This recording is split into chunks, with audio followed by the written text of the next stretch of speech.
Assalamualaikum warahmatullahi taala wabarakatuh. Waalaikumsalam warahmatullahi wabarakatuh. Ya. Hari ini merupakan pembelajaran kita, pertemuan kita yang ketiga untuk mata kuliah akuntansi pemerintahan. Pokok bahasan kita pada hari ini adalah tentang inflasi. Ya, apa itu inflasi? Apa saja yang mempengaruhi sehingga terjadinya inflasi di satu negara. Baik, kita mulai dengan pembelajaran inflasi. Ya, kita tahu bahwasannya inflasi itu adalah merupakan kenaikan harga. Ya, tentang kenaikan harga secara simultan, secara menyeluruh. Tadi kita katakan bahwa inflasi adalah suatu proses dari peristiwa bukan tinggi rendahnya tingkat harga, tapi tingkat harga dianggap belum tentu menunjukkan inflasi. Inflasi merupakan indikator untuk melihat tingkat perubahan dan dianggap terjadi jika proses kenaikan harga berlangsung secara terus-menerus. Kemudian inflasi digolongkan, tadi ya kita katakan inflasi ringan terjadi di antara angka 10% setahun. Nah, inflasi berat antara 30% dan 100%. Nah, kalau untuk saat ini bisa dikatakan masuk ke inflasi mana tuh di Indonesia saat ini dengan kenaikan harga barang BBM? Ini inflasi mana nih? Inflasi 1, 2, atau 3? 1. Iya, 1 ya, karena masih di tingkat 10-30% kan. Biaya-biaya juga belum terlalu ini ya, memang naik ya, naik tapi merambat, tidak langsung ini ya seperti di Turki masih. Nah, ini tadi ya indeks harga.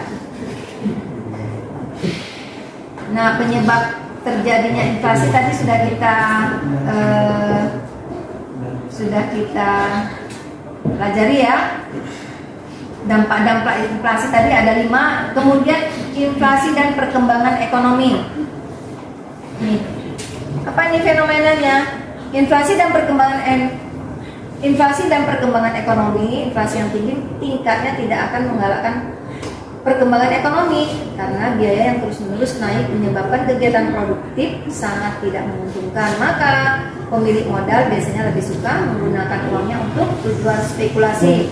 Antara lain tujuan ini dicapai dengan membeli harta-harta tetap seperti tanah, rumah, dan bangunan.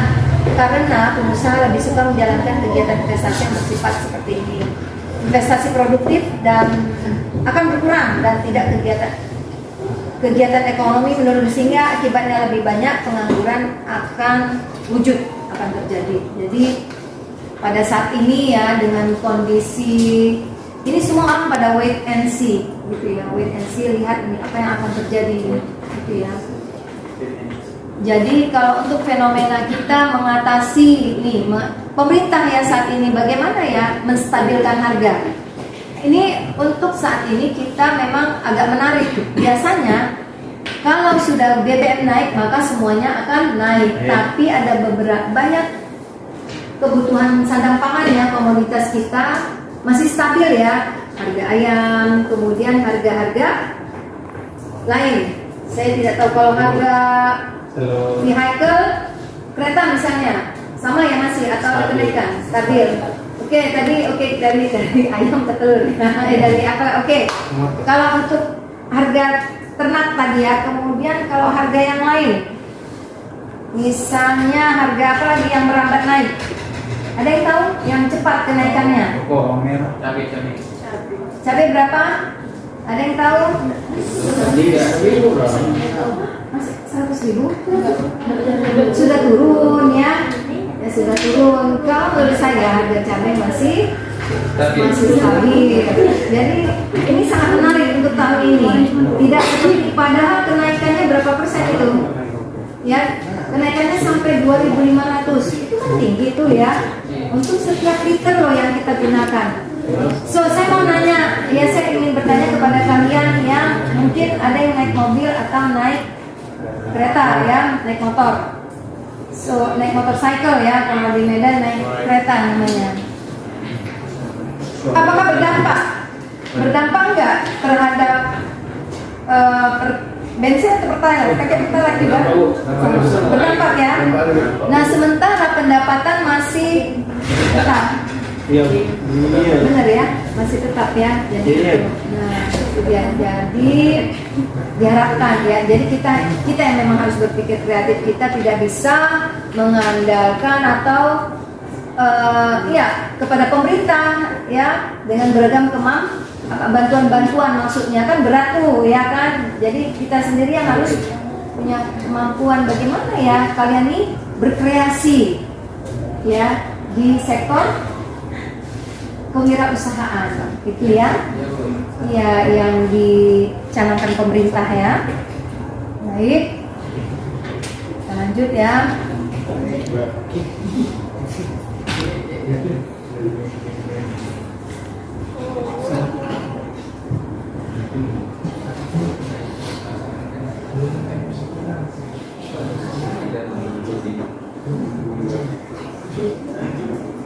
Nah, sekarang perhatikan bagaimana pemerintah mengendalikan inflasi. Ya, kita lihat bagaimana nih pemerintah mengendalikan inflasi dengan 3 cara ya. Ada dengan menerapkan kebijakan moneter. Ya, satu menerapkan kebijakan moneter. Yakni keputusan ya kebijakan moneter itu adalah keputusan diambil oleh pemerintah dalam rangka menunjang aktivitas ekonomi melalui berbagai hal yang berkaitan dengan penetapan jumlah peredaran uang di masyarakat.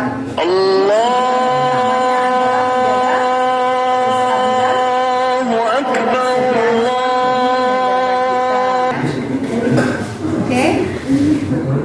Tadi resep tadi ya? Ada, biar.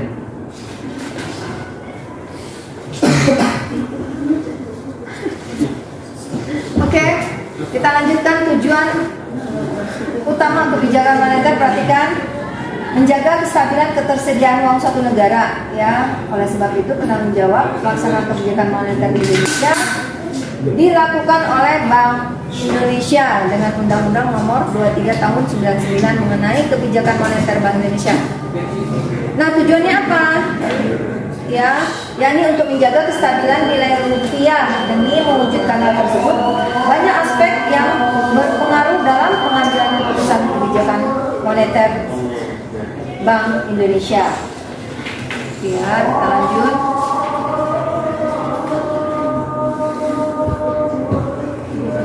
Di sini ada beberapa indikatornya.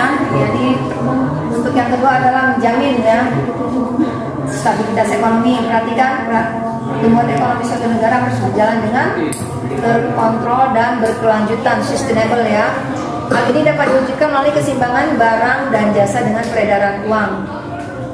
Ya, dengan demikian untuk menjaga stabilitas ekonomi melalui pengaturan dan penetapan terkait peredaran uang di masyarakat. Yang ketiga, mengendalikan inflasi ya. Seperti yang telah kita bahas ya. Jadi Bank Indonesia ini juga berpedoman terhadap beberapa peraturan untuk dapat mengendalikan inflasi yang terjadi ya, terutama pada saat ini ketika kenaikan barang-barang secara simultan ya meningkat. Kemudian meningkatnya lapangan pekerjaan. Tujuan kebijakan moneter oleh Bank Indonesia untuk meningkatkan lapangan pekerjaan.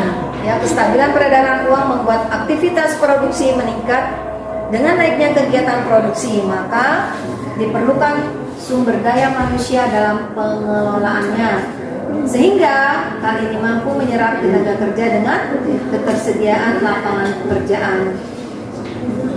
Selanjutnya, melindungi stabilitas harga barang di pasar. Ya, bagaimana caranya? Ya, diharapkan ya kebijakan moneter ini dapat melindungi stabilitas harga di pasar dengan menumbuhkan rasa percaya masyarakat terhadap tingkat harga sekarang dan di masa yang akan datang. Oke. Nah, di sini juga ada menjaga stabilitas harga ya, menjaga keseimbangan neraca pembayaran internasional. kebijakan moneter berpengaruh terhadap aktivitas ekonomi tidak hanya dari dalam negeri tapi juga di luar negeri ya. Salah satunya adalah kebijakan moneter dalam menjaga keseimbangan neraca pembayaran internasional. Dan ketika kita ingin membayar hutang ya kepada negara-negara asing. Nah, kebijakan moneter ini juga diharapkan dapat mendorong pertumbuhan. Lihat ya, mendorong pertumbuhan apa itu? Seluruh dampak atas kebijakan moneter diharapkan mampu mendorong pertumbuhan ekonomi, sebab demi mencapai tujuan tersebut diperlukan berbagai kesuksesan tiap komponen, misalnya adanya lapangan pekerjaan, kontrol tingkat inflasi, aktivitas produksi dan permintaan, serta hal-hal yang lainnya. Nah, di sini ada jenis-jenis kebijakan moneter. Apa aja itu jenis-jenisnya? Ya, kebijakan moneter nih. Kebijakan moneter ekspansif. Apa ini? Jenis kebijakan moneter yang melakukan pengelolaan dan pengaturan peredaran uang dalam aktivitas ekonomi disebut kebijakan moneter ekspansif ya. Ini tujuannya untuk meningkatkan peredaran uang di masyarakat ya. Jika uang itu beredar dengan luas, maka perekonomian juga akan meningkat ya.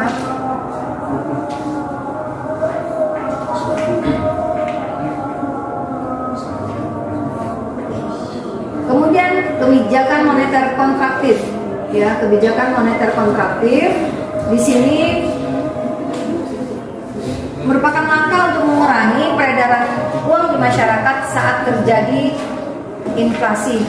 Hal ini diwujudkan melalui penjualan obligasi pemerintah, peningkatan suku bunga bank, meningkatkan persyaratan cadangan untuk bank.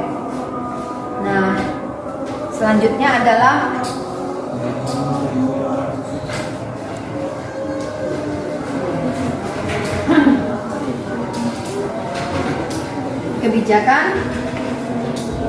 instrumen kebijakan moneter adalah kebijakan diskonto ya, yakni kebijakan yang merupakan instrumen kebijakan moneter untuk mengukur tingkat suku bunga bank,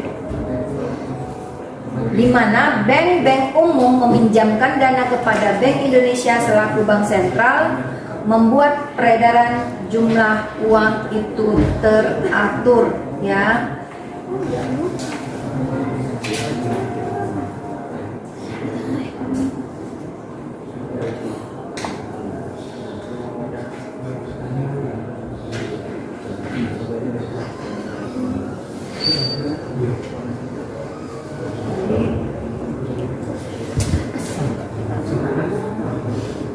Peredaran uang itu ketika ditingkatkan, maka Bank Indonesia menurunkan suku bunga pinjaman. Sebaliknya, jika suku bunga kredit bank dinaikkan ketika peredaran uang itu harus dikurangi ya. Ketika uang harus dikurangi, maka pihak bank menaikkan tingkat suku bunga, seperti yang sering kita saksikan ya di televisi. Perbankan menaikkan suku, biasanya itu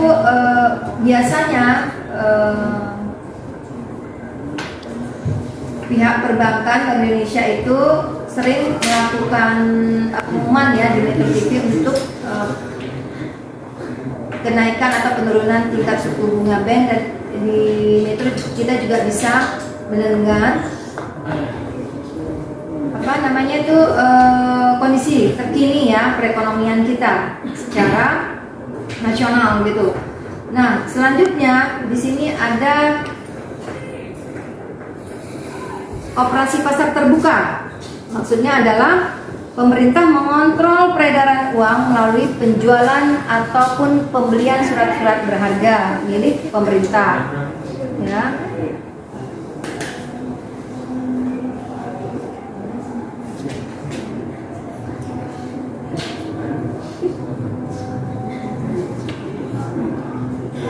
Dan pemerintah menjual surat berharga ketika peredaran uang harus ditingkatkan. Setelah itu pemerintah membeli surat berharga kembali. Kebijakan rasio selanjutnya, kebijakan rasio cadangan wajib.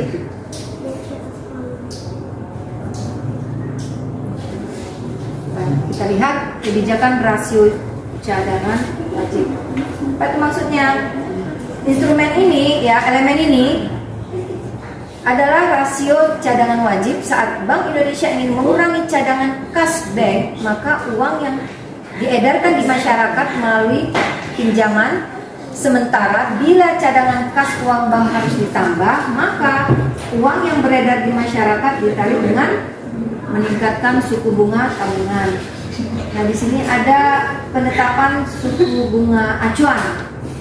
Maksudnya adalah Bank Indonesia memiliki wewenang dalam mengendalikan peredaran uang melalui suku bunga, ya. Besaran suku bunga yang ditetapkan oleh Bank Indonesia akan menjadi acuan bank umum di seluruh Indonesia dalam menjalankan aktivitasnya. Oleh karena itu, instrumen kebijakan moneter adalah penetapan suku bunga acuan. Nah, ini himbauan moral. Ya, terakhir, instrumen kebijakan moneter adalah himbauan moral. Dalam hal ini, Bank Indonesia selaku bank sentral mengimbau seluruh bank umum untuk menjalankan kebijakan penurunan atau peningkatan suku bunga pinjaman. Baik, saat ini sudah mengerti ya apa itu yang dimaksud dengan inflasi secara umum. Ya, Bu. Ya.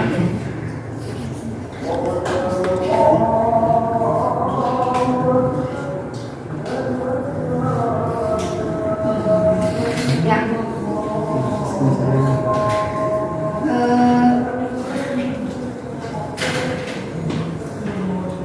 Baik. Ada pertanyaan? Kalau tidak, ya. Ya. Ya, silakan. Mengapa inflasi bisa merugikan aktivitas perekonomian masyarakat? Inflasi dapat merugikan aktivitas perekonomian masyarakat, sudah pasti. Kenapa? Karena ketika kenaikan barang-barang secara simultan seperti yang saya jelaskan tadi, daya beli masyarakat menurun. Ya, akibatnya apa? Produktivitas juga menurun. Jadi tingkat konsumsi masyarakat juga menurun. Siapa yang rugi? Ya, seluruh masyarakat secara general, secara umum. Ya, jadi yang harusnya peningkatan kebutuhan kita menikmati barang dan jasa itu lebih banyak, jadi menurun. Masih bisa kita beli. Ya, contohnya kita harusnya bisa beli yang setara dengan kita nih, misalnya ya, biasanya beli Indomie ya, atau merek jangan disebut ya, mie instan. Biasanya satu kotak,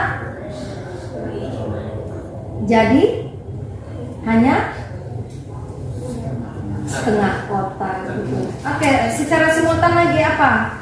Nah, seharusnya yang dalam 1 bulan kita bisa 3 kali ke mall, bisa beli barang 1-2, ya. Ternyata inflasi berakibat, ya pasti berdampak ya secara signifikan terhadap pendapatan kita. Karena apa? Dengan pendapatan yang kita kan pegawai tetap nih, pendapatan kita tetap, tapi barang atau baju yang biasanya kita beli dengan harga 200 jadi naik 230.000. Berpengaruh nggak 30.000? Berpengaruh ya, apalagi ada beberapa item yang harus dibeli gitu. Nah, itu baru satu sisi ya. Nah, baru satu jenis, belum lagi beragam jenis. Jadi produktivitas akan sangat menurun. Nah, yang biasanya ada jual beli di produktivitas masyarakat, misalnya apa? Sekarang ini kita dipacu ya sama pemerintah untuk meningkatkan kreativitas. Makanya pemerintah itu wajib ya, bagaimana dia mengakomodir nih kondisi perekonomian kita. Belum lagi tingkat penduduk kita yang jumlah penduduknya sangat lumayan banyak Tuh. Bagaimana? Kan? Satu hal lagi yang paling berat di atas pemerintah, apa hubungannya dengan kenaikan inflasi ini? Tingkat pengangguran. Karena apa? Banyak perusahaan yang akhirnya tutup karena produktivitasnya kan akan menurun. Sementara ini kan dia hubungannya ya, BBM naik, kan gitu ya. Nah, ketika harga barang BBM naik ya, yang menjadi dasar daripada apa tadi ya, pembiayaan kita secara menyeluruh untuk seluruh aktivitas kita naik. Jadi seluruh perangkat yang ada di dalamnya juga akan turun naik. Ini tidak akan mampu ditanggung oleh para produsen untuk tetap menjalankan usahanya. Akibatnya apa? Turun permintaan, turun pendapatan. Sebagian pekerjanya di PHK. Timbullah namanya pengangguran. Itu pengangguran massal ya. Tapi lagi-lagi kita harus percaya ya, ini juga saya harus ya memberikan tetap motivasi ya, tetap motivasi dengan kekuatan doa tadi, gitu ya. Kalau kita rajin berdoa, rajin ibadah dan tetap berusaha, insya Allah ya Allah akan memberikan jalan, pasti akan selalu memberikan jalan. Oke, ada lagi pertanyaan? Ya, baik, saya akan bertanya. Ria, apa itu inflasi? Inflasi itu kenaikan harga barang dan jasa secara umum dan terus-menerus dalam jangka waktu tertentu. Oke, ya, jadi sudah tahu ya. Baik, apa hubungan inflasi dengan pengangguran? Semakin tingginya tingkat inflasi yang terjadi maka akan berakibat pada tingkat pertumbuhan ekonomi yang menurun sehingga akan terjadi peningkatan terhadap angka pengangguran. Oke, jadi seperti itu ya. Dengan meningkatnya inflasi sudah pasti banyak yang akan terdampak. Baik, saya kira pembelajaran kita akhiri ya sampai hari ini. Untuk selanjutnya kita akan berbicara tentang dampak kenaikan inflasi secara agregat, secara menyeluruh. Ya, juga kita akan mempelajari bagaimana pemerintah mengatasi ya secara menyeluruh kenaikan dari inflasi ini, analisis fluktuasi ya terutama di negara kita. Kemudian kita juga akan menyinggung tentang kebijakan moneter dan kebijakan fiskal ya yang diberlakukan oleh pemerintah kita serta pihak perbankan ya yang menjadi acuan untuk menerapkan kebijakan moneter ya oleh perbankan. Baik, terima kasih atas kedatangan all my student siswa-siswa saya. Semoga kalian selalu sehat ya, dan selalu banyak rezeki ya. Wabillahi taufiq wal hidayah. Wassalamualaikum warahmatullahi wabarakatuh. Waalaikumsalam warahmatullahi wabarakatuh.